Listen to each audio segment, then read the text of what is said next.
Okay, so in this practice example, we're going to be looking at pound Aussie on the 4-hour chart here.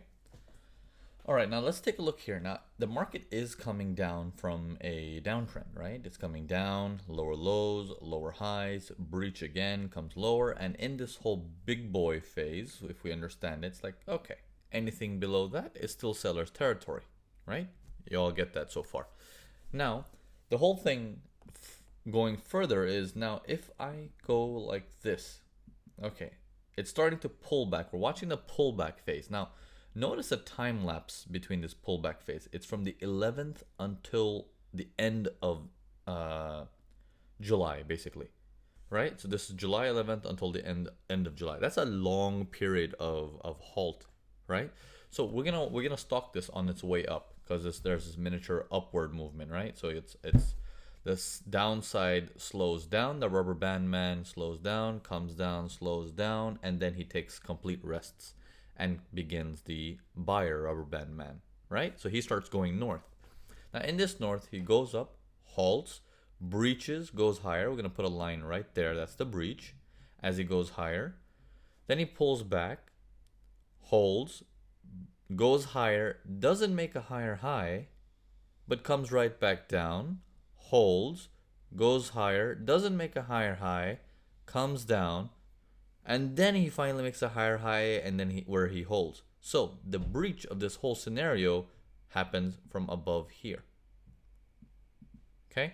Again, he goes up, halts, goes higher high, and then he starts holding in this area. After that, the next hold is up here because he makes no higher high, no higher high until he finally gets up to here. Okay? So we got the guy who's responsible initiates down here, and the guy where the breach happens is on this line, right? Because he breaches above that spot right there. Okay? Once that breach happens and the market starts to go long and long and long, and each phase, if you actually look at it, if I draw like a dotted line here and say that, okay, since this price never actually went higher, look at that. He just never goes higher. This is why it's important to map out your areas as early as possible rather than later and saying, well, I think my line's up here, because that can be incorrect. Okay? Because there was no higher high at any stage. It just keeps collapsing down. So if you look at that buyer, the buyer is pretty much done, right? The rubber band man buyer, he goes up, 100% retracement. Goes up, breaks his new high, but then 80% retracement. Goes up, no higher high, 50% retracement. Goes up, higher high, comes down 50%, but no higher high, because he comes right back. Then he goes up, no higher high again, but he comes collapsing down to 150% retracement. Okay? So the buyer is dead at this stage. Now, in this whole sequence of things, the reason why I want you guys to focus on ranges that are big enough like this is because you can see the momentum of that rubber band man. If you simply just say, well, that's my range here, now can you tell me the momentum of that? No, it's difficult to see the momentum of that, right? It's like, well, for me to see the momentum of that, I'm going to have to go down to the 1 hour or the 15 minutes. But if I start doing that, then what am I trading? I have no idea because I'm just hopping around like a Bugs Bunny, like I'm just going from this time frame to that time frame to that time frame because I'm looking for something to do. Don't do that. Don't look for stuff to do. Okay? Be patient because patience pays off a lot more. Okay, so when you're looking at this whole sequence, you have your bottom line here starts to develop. You have your upper line starts to develop like, no higher high. So it must be the seller's turn. Now we don't know it's a range yet. Okay? All we know is we have reference points. We have point number 1. Okay? Point number 2 comes with a incident.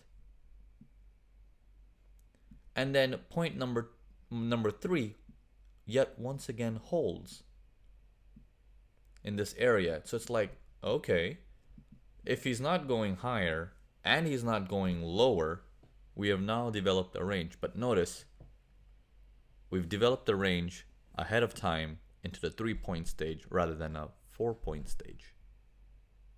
Okay? And one of the piece that we like to see is incidents. We got an incident involved in there as well, where it's like, huh, faker. Okay. So as we see this faker, we can see this faker come down as the seller. Like seller, pullback, seller. And then a complete turnaround. It's like as if this low for this seller never happened. So it's like, okay, well then what is that? The buyer? If that's the buyer, well, then let's see, before the buy can begin, the sell is doing one last attempt. So again, let's start from here. Let me clean up all this. Let me put the line back here, and let's begin with the seller who begins from over here, right? Because this is the buyers up until the stage. Then the seller starts coming in. He breaks below this line. I'm gonna put the line right there. He breaks below that line. Okay, breaks below that line, drops further, but jumps right back up. But if he breaches that, who are we challenging? This is the guy who started it all, and this is the breach. So he can go above the breach, still doesn't mean it's out of seller's area. It's still in seller's area. What's the main function of our trade? Even though we know we're in a range, we also know we want to be on a downside as much as possible. Now, knowing this information very carefully, we're seeing sellers they became strong, but the strength was not real.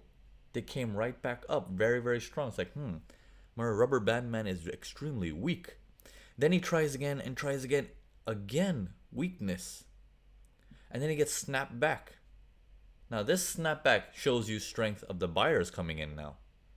Well, if that's the buyer, immediately his retracement is 90%.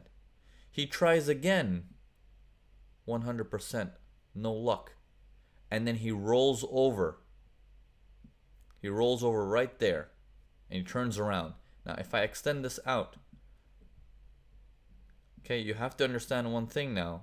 Because we're thinking range mentality, we're also trying to understand when is the right moment as close to the range as possible. Okay, we don't want to be hitting ourselves over here. That's participating. We want to anticipate when the movement can happen. Okay, so when you see stuff like this where it's like, okay, well, give me the buyers. Here comes the buyer, and buyer's extremely weak. Buyer tries again, doesn't get anywhere. Tries again, complete turnaround. Lowers. Okay, game on. Game on. Anywhere in this zone, if you execute, and your stop's above where the buyers called it quits. Anywhere in this zone gives your stop loss a safe area. It's not just putting it at the recent high, as we discussed in some of our recent videos, right? It has to be with that logic of why there? Why not here? Why not there? Why not anywhere else? You know, why there? Why is this one important? Is this because it's the recent high? No, we're not doing that recent high, recent low like nonsense that the industry does. We're not going to do that. Okay, so once that happens and the market starts collapsing, your sell trade activates. Now, in the sell trade that activates, we're watching this area like a hawk because we're unaware it's going to breach below. Okay, but our signs of the breach below happening is high, but we still don't know. It can still bounce back like it did every other time. Imagine if you hit the sell from here last time. That will work, but it's going to work all the way down to down here, right? So you got to trade there, and then you got more trades later on. The second one is over here. This is not a trade here. That's not a sell. Okay, so you gotta watch these areas for. I'm sorry, that is also a sell here, because this line maintains. So let's clean that up and show you the 3 sells that were in this range. Okay, so market goes up, pulls back, goes higher, pulls back, maintains grounds, goes higher, barely makes a higher high, faker, comes right back down, goes high, comes down, goes high, breaches. Okay, now with this breaching happening, this whole concept of the breach happening only happens above this zone. Okay, because all of this is part of this guy trying to move. It is only this guy trying to move. No higher high, no higher high, no higher high, no higher high. And this no higher high concept can be extended across, and we're like, that's my range. Okay, so first sell as soon as the buyer collapses, right there.